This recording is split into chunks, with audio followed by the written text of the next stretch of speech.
Alright, let's see pdfMachine merge in action. I'll walk you through one of our test profiles, setting it all up, configuring it, and then sending some emails. Okay, we'll go to the Data tab. This shows where you can load in an Excel spreadsheet or a CSV file, and the data is actually displayed there. Notice the top row contains all the column headings.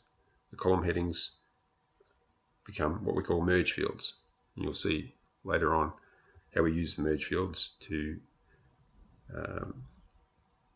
dynamically replace data in the email.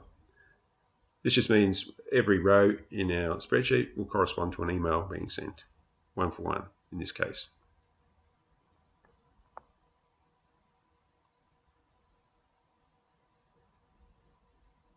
Now let's select a merge field, which is a column in our Excel spreadsheet that contains all the email addresses. And funnily enough, it's called email. To start this, we start typing in curly braces and we get a drop-down list. So using the tab key, we can select the current one, which is email.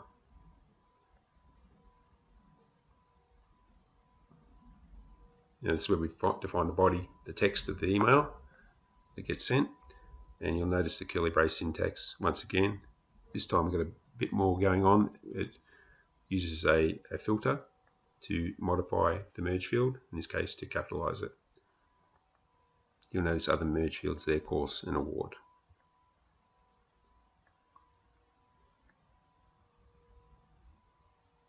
Now this is where we define our dynamic PDF attachment, which starts its life as a PowerPoint file.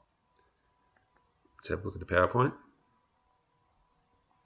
You'll notice the curly brace syntax once again, surrounding the merge fields, first name and last name. There are other merge fields in there too, course and award.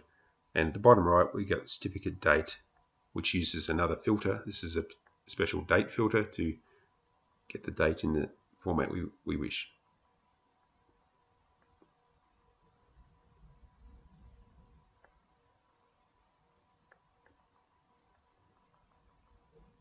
And notice the attachment name, once again that has a merge field in the attachment name.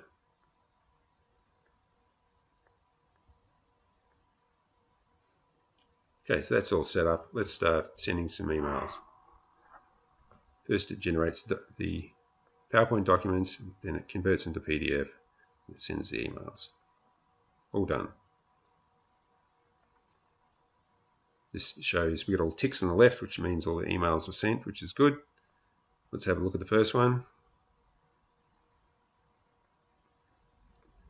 Now you'll notice the body of the email says Dear Craig, not Dear First Name.